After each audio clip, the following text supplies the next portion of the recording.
It's great to see everybody back. Appreciate y'all coming out to cover Penn State football as always, practices and games. Entering my 12th season at Penn State, it's been an honor to lead the program and be a part of the community. Preseason camp began on Wednesday. We've had 2 practices so far, which I think you guys are aware of. About to have practice number 3 today. You guys will get a chance to get out there and see some of it, which will be great. Really proud of how hard the guys worked all summer. We've got a really good summer period. The testing numbers have backed it up. As you guys know, we have 12 years of data to compare and contrast in terms of strength numbers, in terms of speed. So that data has been impressive. Chuck Losey and his staff continue to do a phenomenal job. We've had a lot of stability with that staff, and Chuck has done a great job. As you know, Chuck's been with me all 15 years as a head coach, and when Dwight Galt retired, took over and has done a phenomenal job. As I mentioned at Big Ten Media Days, really excited about the additions we've made to our staff. Jim Knowles and Stan Drayton, both guys with head coaching experience, both guys with national championship experience. So been great having them, and they're doing a phenomenal job. I said it at Big Ten Media Days. I think when you look at all of our personnel, not just the players, but the staff and players is the best combination that we've had in my 12 years here. The depth, the experience, the talent is impressive. So that's been fun to be a part of, and I think those guys have brought tremendous experience to us. We're proud of the 19 lettermen that we have on our staff, spanning 5 decades of history, going back to the 1980s. I think it's a testament to this program, the culture that we've built, what Penn State means to so many people, that these guys want to come back and be a part of our program. I think it's invaluable, right? Our freshmen, our sophomores, our juniors, being able to talk to these guys that have sat in their lockers, have sat in their meeting rooms, have practiced at the Lash football building, have competed in Beaver Stadium and on the road in the Big Ten. Just tremendous experience and value coming from that. So that's been awesome. Our focus in training camp, our focus is obviously on training camp, but everybody knows we'll be hosting Nevada here 4 weeks from now. Andy Mutnam, who I think actually spent time there, has been very adamant about it's Nevada, not Nevada. I always want to say Nevada, but it's Nevada. He's made sure I've been clear on that.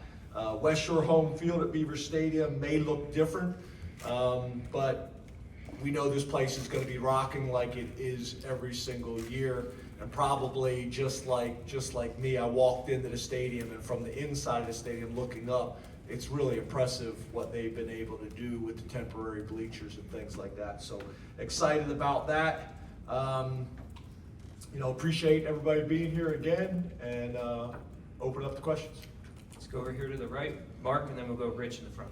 Hey James, thanks for your time. Hey Mark, you too, man.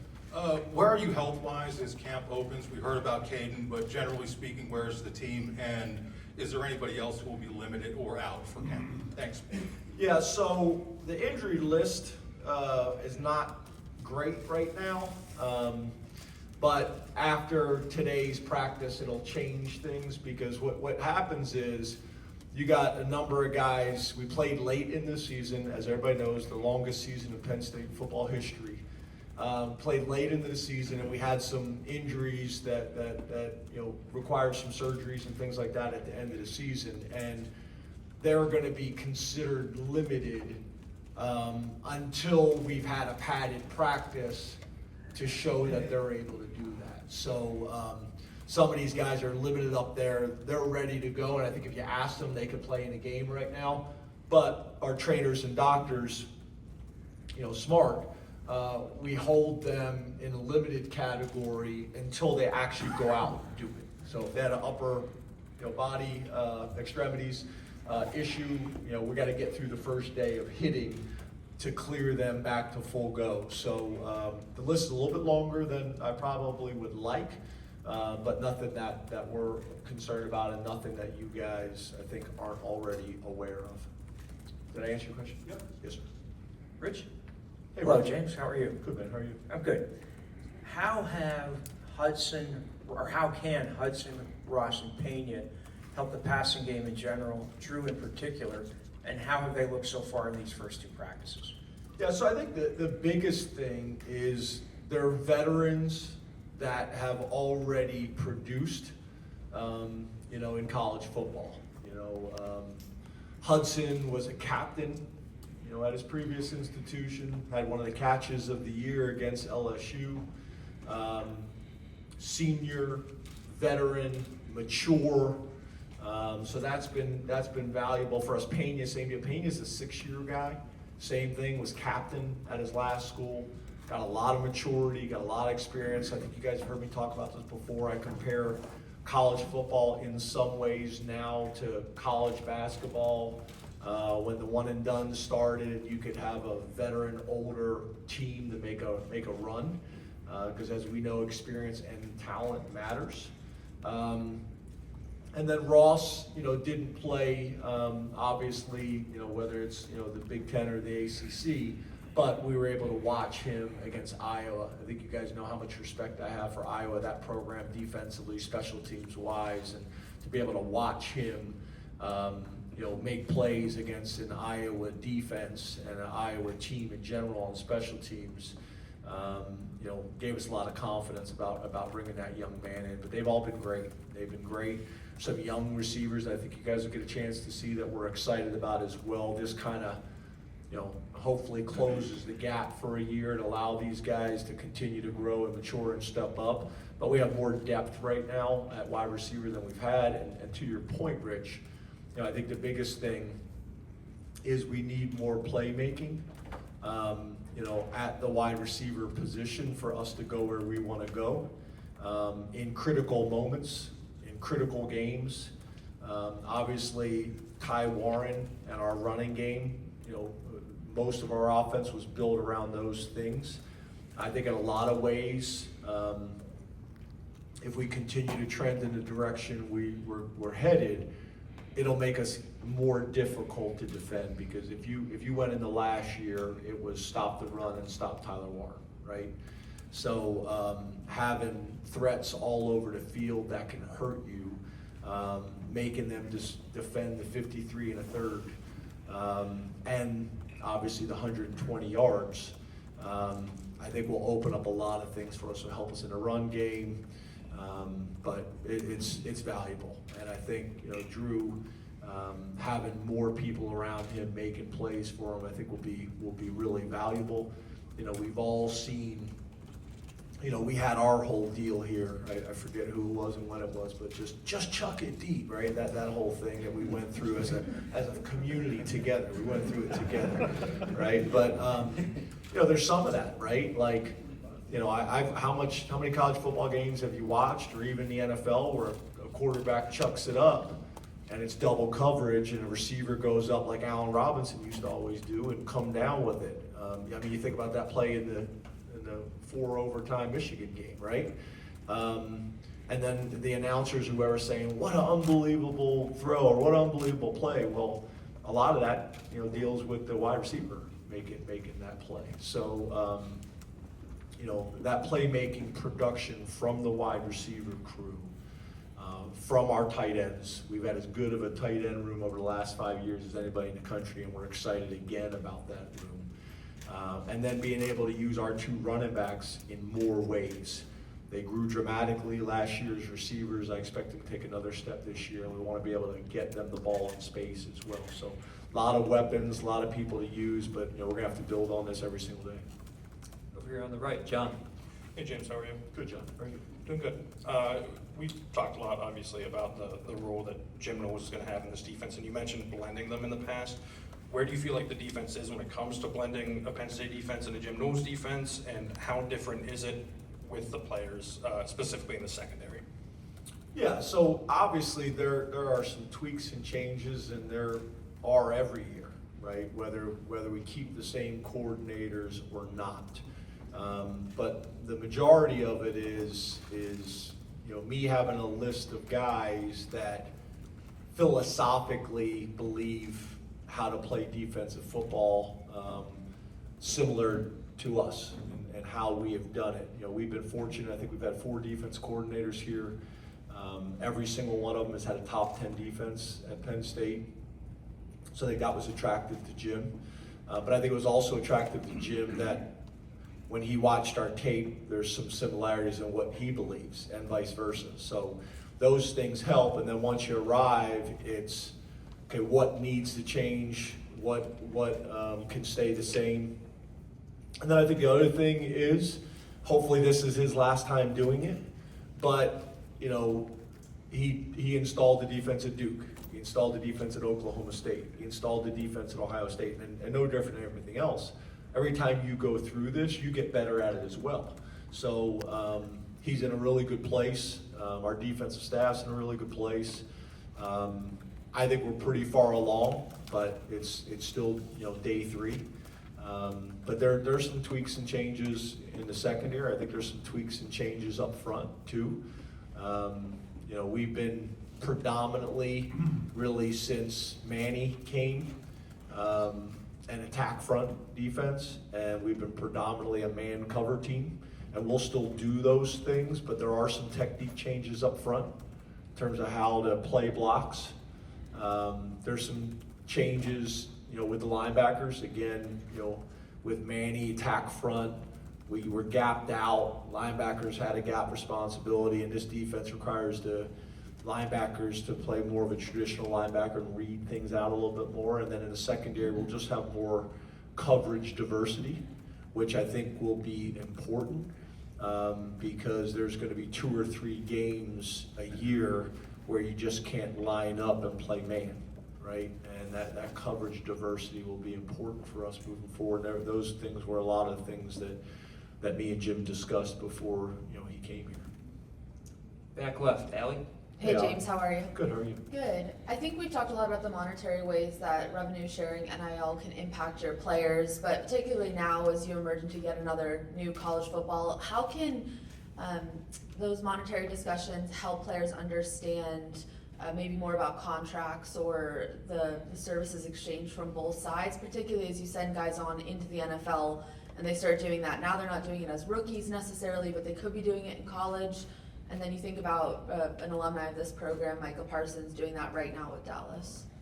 Yeah, so as you can imagine, it's day 3 of practice. I'd love to talk about practice.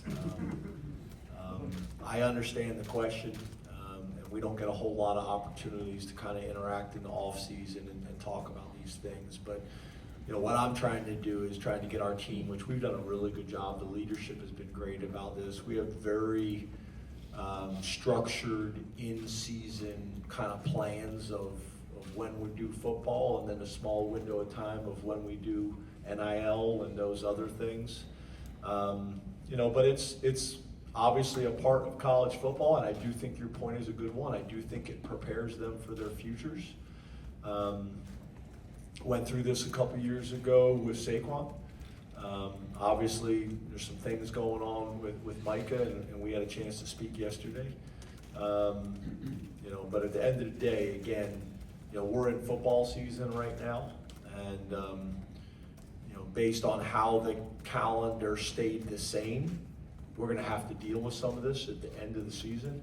But I sure don't want to be dealing with it right now during camp, and I sure don't want to be dealing with it, during the season.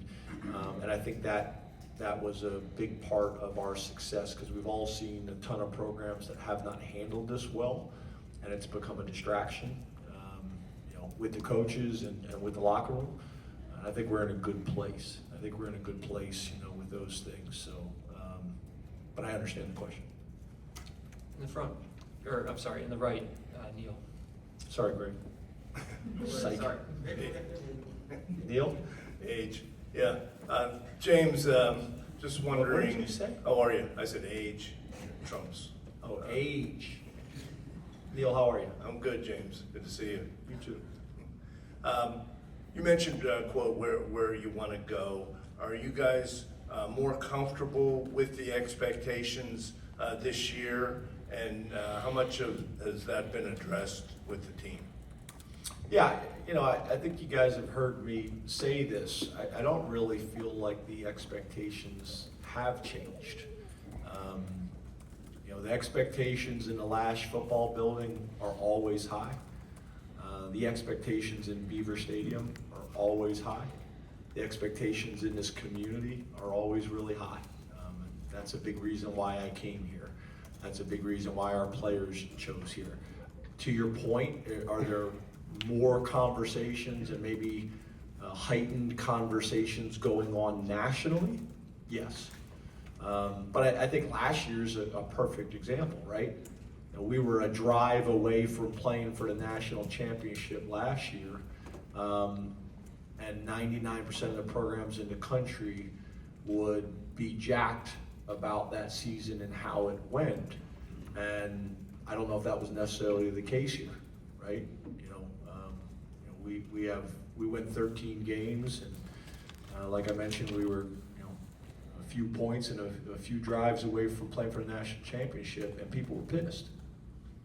That's what you sign up for when you come to Penn State. So those expectations are always really high. We've been to a bunch of New Year's Six games before that, and again, a lot of programs would die to go to a New Year's Six New Year's Six game or win a New Year's Six game. And we've done that fairly consistently, and I wouldn't say it necessarily feels that way.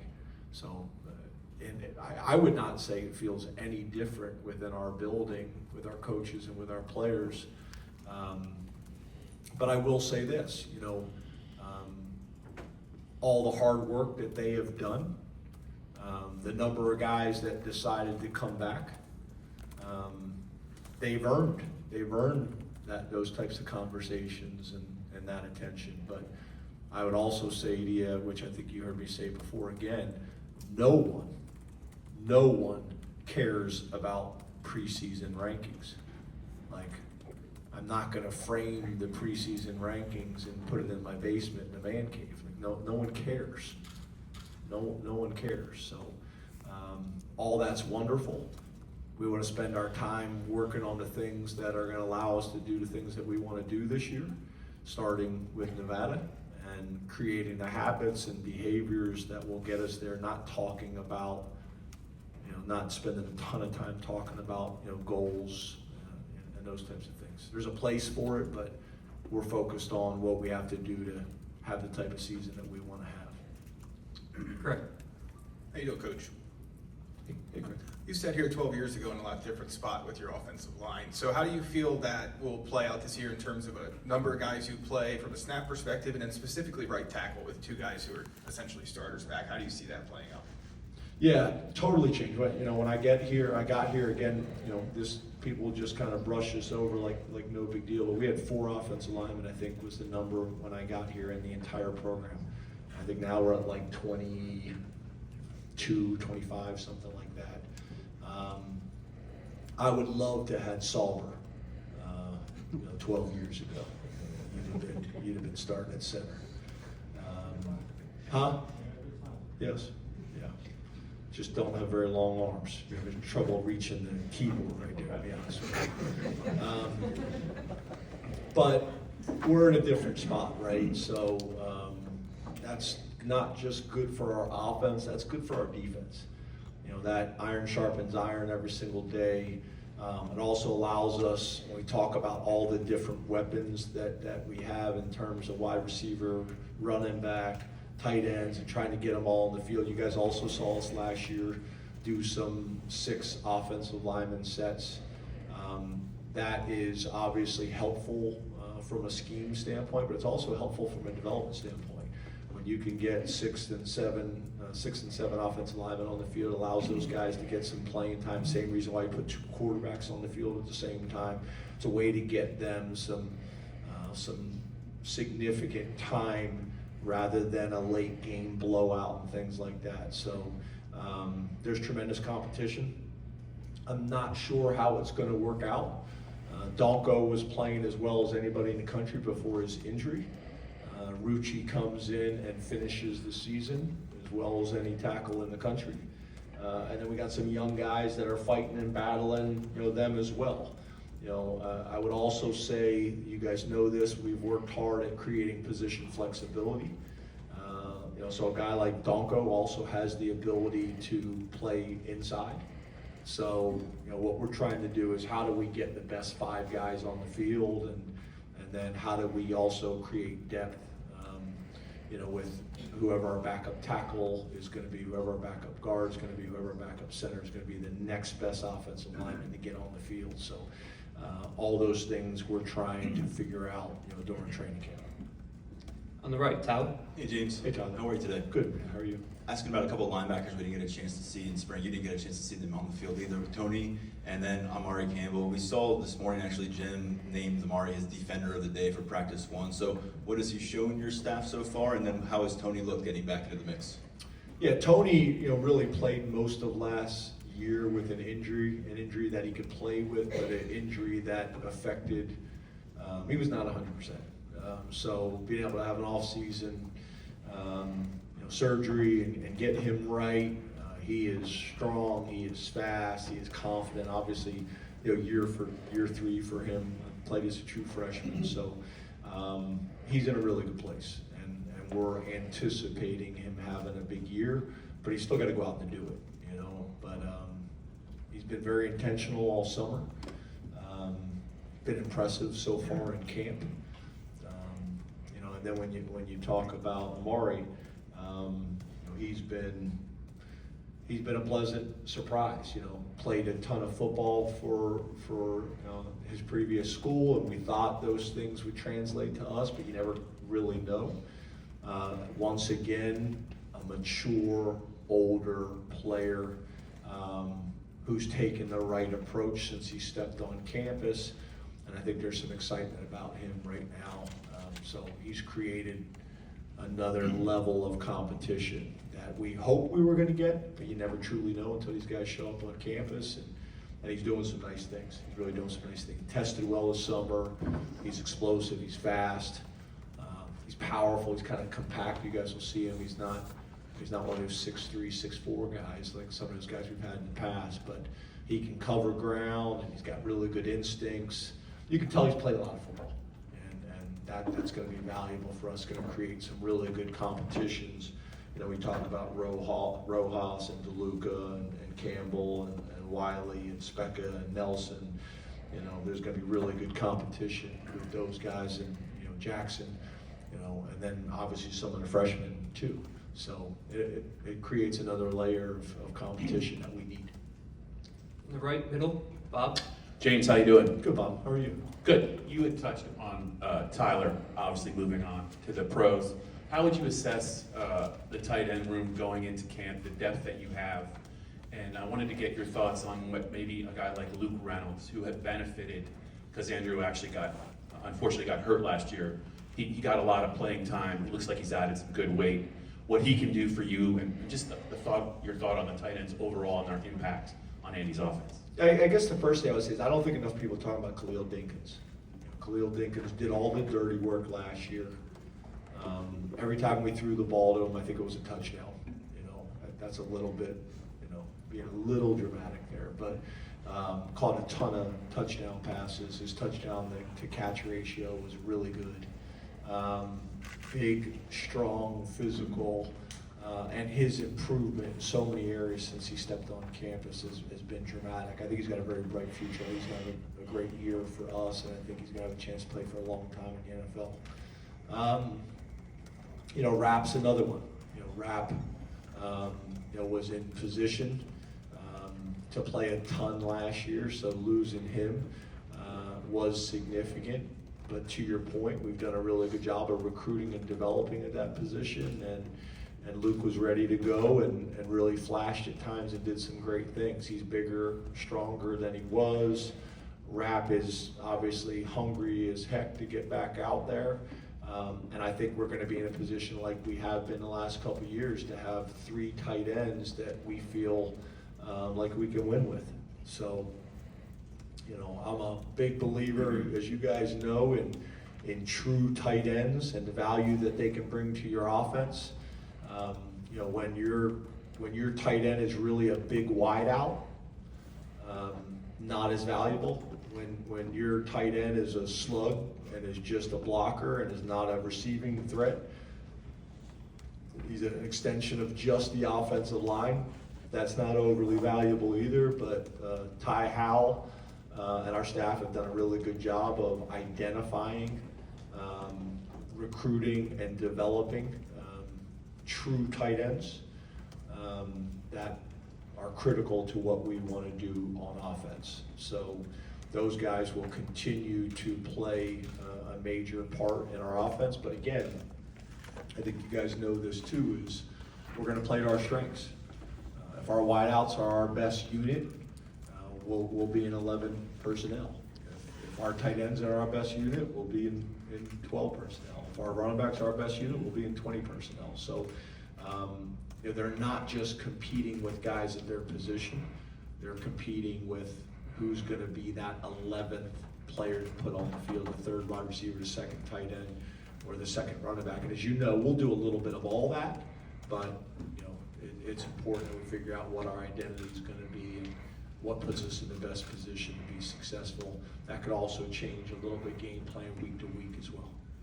Got time for two more. Over on the right, Johnny. Good afternoon, James. How are you? Hey, Johnny. Good, man. How are you? Good. As Jackson and Ethan look to separate themselves in the backup quarterback battle, what are you looking to see there? And then is it necessary for that backup job to be decided by week 1? Yeah, so, that one in the spring was really tightly contested. I thought Jackson would be rusty coming back. He wasn't. He had a great spring.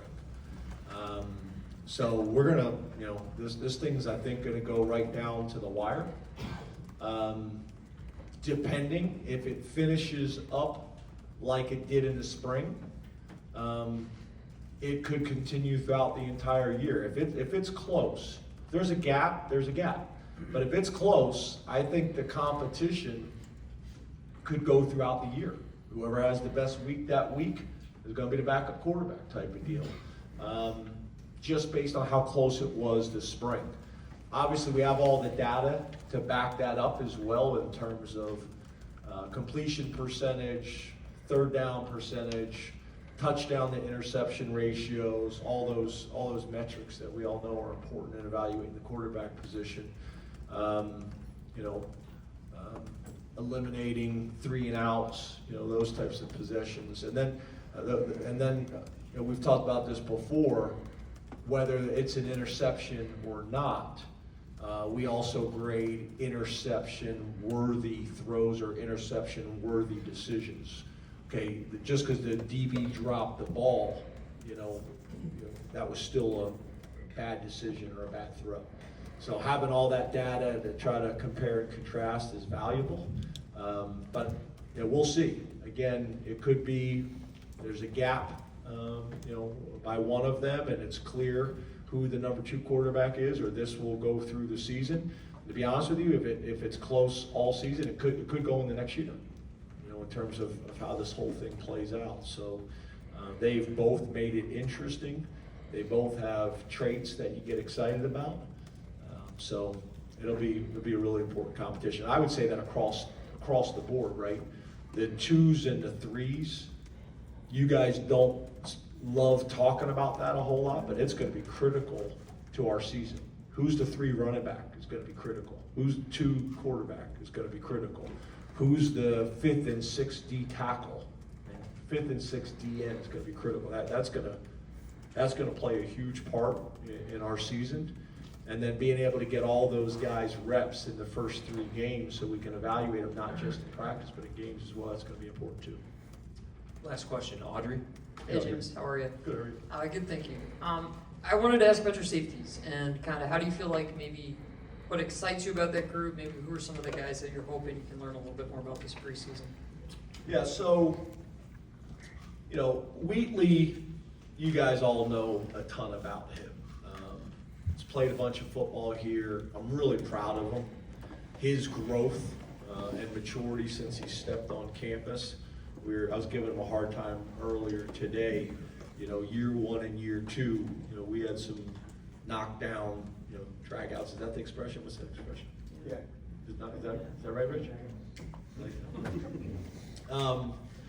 And we have a great relationship now. He understands what the expectations are and the standards, and is leading, and is just high production, low maintenance, and I'm just very, very proud of him, and I think he's gonna have a huge year. You guys all know the ball likes him. He's one of those guys, just always around the ball, got great ball skills. I think he's gonna have a big year for us. And then there's a battle, right? You got Mac, you got Lane, you got Belgrave, and you got Torrey that are really battling for not only that other starter, but also for who the third safety is going to be, who the fourth safety is going to be, and who the fifth safety is going to be. We also have some flexibility, a little bit too, depending on how we do things. Some of those corners or nickels could play into this as well when you sit here and you say, how do we get the best 11 guys on the field? And if our third corner is clearly the next best player over maybe the second or third safety, then we got to decide how do we get all those guys on the field with the two corners, the nickel, and the safety. That's going to be really important. How do we get those 5 guys on the field and into the best spots, and then how do we create depth behind them? So it'll be an interesting battle, but Mac has been really good. I think he's happy being back. I think it's also been important. He's provided some really good messages for our guys that the grass isn't always greener. And Day-Day Lane is super talented and is growing up every single day and being more consistent. We're excited about those other guys as well. Belgrave Shorter's had a great offseason. Torrey is a man of few words, and is very businesslike and attacks it the right way. And Payne has shown some flashes. So we need those guys to continue heading in the right direction. Thank you very much, Coach. Awesome.